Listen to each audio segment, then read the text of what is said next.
Hi, before I get stuck into this review, I just want to take this moment to do a gratuitous plug for my band's new album.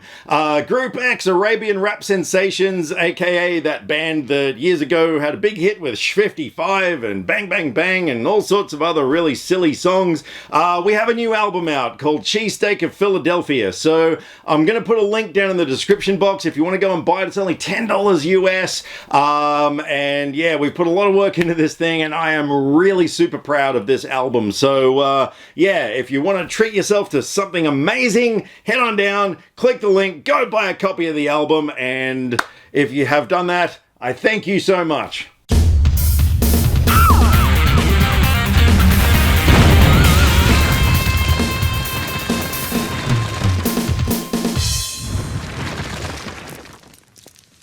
Hey there everybody, what's going on? And a very Merry Christmas to you as well, if I don't personally know you and haven't already wished you a Merry Christmas, which is possibly quite a lot of you. But anyway, welcome to my review of Wonder Woman 1984, aka WW84. This is the follow-up movie to Wonder Woman, which is of course part of the DCEU series of movies. This is once again directed by Patty Jenkins, who did the first one, and sees the return of Gal Gadot as Wonder Woman, who this time around, well, obviously the movie is set in 1984, hence the title, and this time around we've got this kind of a greedy business tycoon played by Pedro Pascal, of course, of Mandalorian fame. And he's after this ancient stone that is essentially something that will grant wishes, because this guy, he wants the power!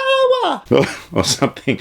We also have Kristen Wiig as a character named Pamela, who also comes across this stone, being that she's kind of an archaeologist type, so, you know, naturally she would come across it. And everyone starts asking for things and having wishes granted, and it turns the world upside down. And in the meantime, Diana, aka Wonder Woman, is also dealing with the return of Steve Trevor, her love interest from the first film.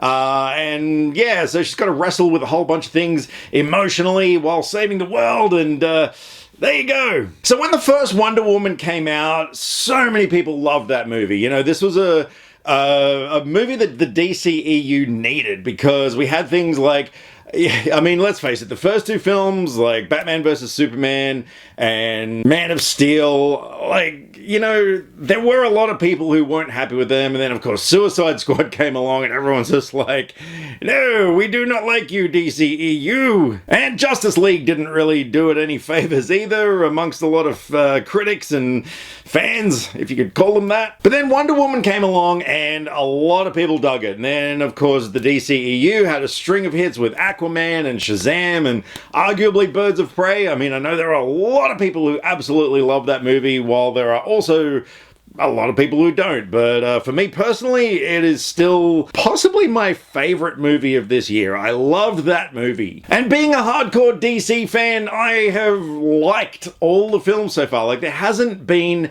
a DCEU film that I haven't liked. I mean, even Suicide Squad, for all its flaws, I still found a lot of things to be entertained by that movie. Whereas this time around, I didn't like WW84, I've got to say it. I walked out of the theater just thinking to myself that, yeah, DC really dropped the ball on this one. But let's go through things that I did like about it. Okay, so Gal Gadot once again as Wonder Woman, like, she just owns that role. She is so fantastic in the role. I thought, given the script that she was handed in this film, she did a reasonably good job with it, you know? Unfortunately, there's not a lot of Wonder Woman in this film. There's like pretty much an entire hour of the film where she's just Diana Prince. There's not a great deal of Wonder Woman in this. I liked Pedro Pascal. He did, again, good with the material he was given. I thought maybe sometimes he was a little bit over the top, a little bit hammy, a little bit cheesy. He was just ham and cheese. Whatever. But yeah, like, there were a lot of scenes where I did like his performance, and he's just such a likable actor. You know, it's hard to fault him. But Kristen Wiig, I thought, as far as all the newcomers go, she was a standout. I might be a little biased just because I just love her in every movie she's ever been in. I think she is a remarkably good actress. I love her comedic style, you know, just that kind of dumbass sort of a quality that she puts on. And yeah, so of course in this movie, you know, she, as you've seen in the trailers, everybody knows, she becomes Cheetah, which is one of Wonder Woman's most iconic villains. Like, she's almost the Joker to Batman. You know, she is such an iconic villain. And yeah, let's get to that in a minute. And I really dug Chris Pine in this film. I was always wondering, like, how they were going to bring his character back. Because, you know, he died in the first film. Spoiler alert, but you've seen it. And yeah, so I was very curious as to how they were going to bring him back. And, yeah, I don't know if I really liked how they brought him back. It was, I don't know, a little silly, but his performance was really great. Like, you know, the first Wonder Woman, you know, Diana was like the fish out of water character, being that she came from Themyscira, you know, and had no idea about our civilized world. And so, you know, she was sort of adjusting to all that and learning about all, you know, these different things. This time around, you know, Steve Trevor, he's, of course, back from, you know, early 1900s to 1984, so he's sort of adjusting to modernisms as opposed to a whole new thing. So, yeah, I did like the way that his character sort of dealt with all of that. And, I don't know, I think that's all I liked about it. Because this movie, man, it defied logic in so many ways, and it just wasn't compelling. Now, obviously, I'm not going to give any spoilers away, but for me, the main villain, played by Pedro Pascal, Maxwell Lord, I don't know, he was just this greedy, failed businessman who just wanted more, you know, like, and yeah, okay, like, you know, it could be argued that towards the end of, like, his big rush of greed, like, he did have a lot of power and everything, but it wasn't really shown that well. I mean, he was kind of bringing about sort of the end of society, like, you know, he was causing a lot of that, but that was another thing as well, like, it wasn't, like, I get why that was happening, but it wasn't translated well in the language of film. Like, we just sort of see all these chaos scenes going on and stuff, but you're sort of like, well, hang on, why is that happening exactly, you know? And again, I know why, but it just didn't have a, you know, series of progression going on in the narrative for us to get to that point. Yeah, I don't know, it just sort of felt really disjointed. There were a lot of action scenes in this film that didn't sit well with me. They sort of looked silly. Like that scene that we've seen numerous times in the trailer in a mall where Wonder Woman is catching a bunch of bad guys. It sort of looked like a scene from a comic book movie from like 30 years ago or whatever. Like, the special effects were terrible.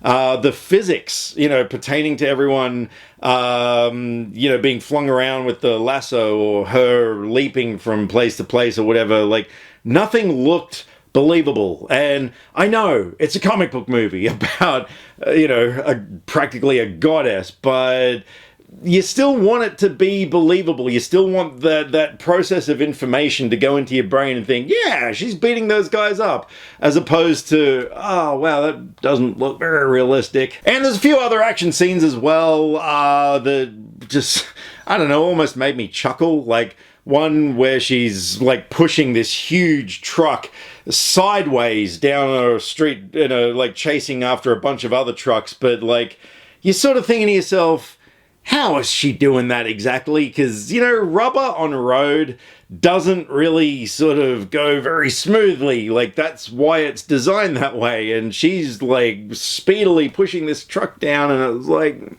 yeah, I'm not buying that. And there was just other little inconsistencies here and there, and I know this is a huge nitpick that everyone's going to go, oh, come on, no one's going to know that. But you know, for a movie set in 1984, if you're going to feature a video game arcade, don't put Operation Wolf in there. That game didn't come out till 1987. And video game nerds like me, we know these things. And other little sort of editorial things, there's a scene where she's swinging on her lasso and she sort of loses it and something happens, and then in the next shot it's back on her belt again, and it was sort of like, but how, look, never mind. As I was saying before with Kristen Wiig, like, I liked her transformation, like the progress of her character. I thought it was really good, and she did such a great performance in that role.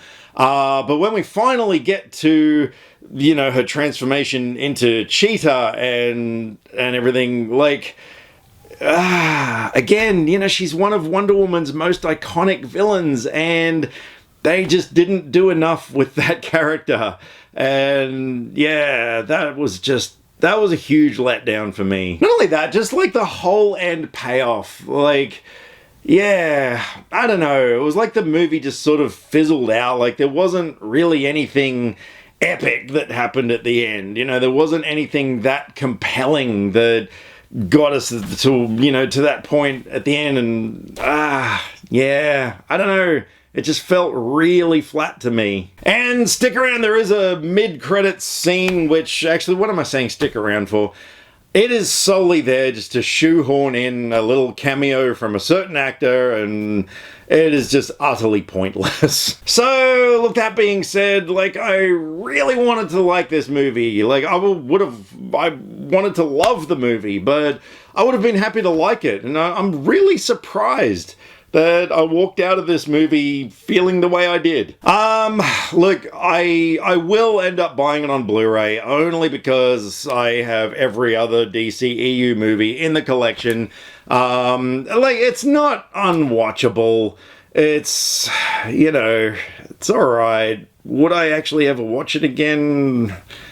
I don't know, maybe. But I really don't have any compulsion to. You know, I mean, when I walked out of Birds of Prey earlier this year, I wanted to, like, turn around, go straight back into the theater and watch it again. I had so much fun with that movie. And even, like I said, with Suicide Squad, you know, yeah, it had massive flaws, huge flaws. But even then, by the end of it, you know, I was entertained by enough parts of the movie that overall my experience with it was satisfying. Yeah, whereas WW84, it had nothing in the way of a compelling villain. There were just a lot of scenes of talking where there could be some action instead. I thought the film went way too long. I think it was about 2.5 hours. And like I said, a whole hour of that was dedicated to the Diana Prince show. No Wonder Woman. And a lot of things just, yeah, felt silly to me. Like I said, gaps in logic. The whole way that they brought Steve Trevor back, I thought was kind of silly and just took you out of the movie for a bit because you kind of like, hang on, yeah, okay, whatever. So look, overall, look, I'm going to be nice to the film, okay, because like I said, it's watchable. It's just not going to leave you with any sort of lasting impression. So I'm going to give WW84 a 4 out of 10. Yeah, I think that sounds about right. Like, it wasn't the worst film I've ever seen by any means. It was below average though. So yeah, look, I'm gonna settle with a 4. Alright, so there you go. That's what I thought of WW. Look, I realize that there are a lot of people out there who have really enjoyed the film, and you know what? I'm genuinely very happy for you. I seriously wish I could have been one of you, because yeah, I wanted to like the film so badly, but I just couldn't. So if you have seen WW84, I would love to know what you guys thought of it. And if you were one of the people who liked the film, by all means, like, try and change my mind here. Throw me some comments and yeah, let's talk about the film. Let me know what were some of the things that you really liked about it, because yeah, I don't know, look, maybe over time I might warm to it a little bit more. But you know, not really likely. But anyway, over to you guys. Let me know what you thought of WW84. Drop me some comments either here, Facebook or Twitter. All social media links are in the description below, because I like to talk about movies and I would love to talk about movies with you. I'll catch you next time. Click subscribe to stay up to date with all the latest movie reviews. Skynet will be taking over any day now, so what have you got to lose? Nyah.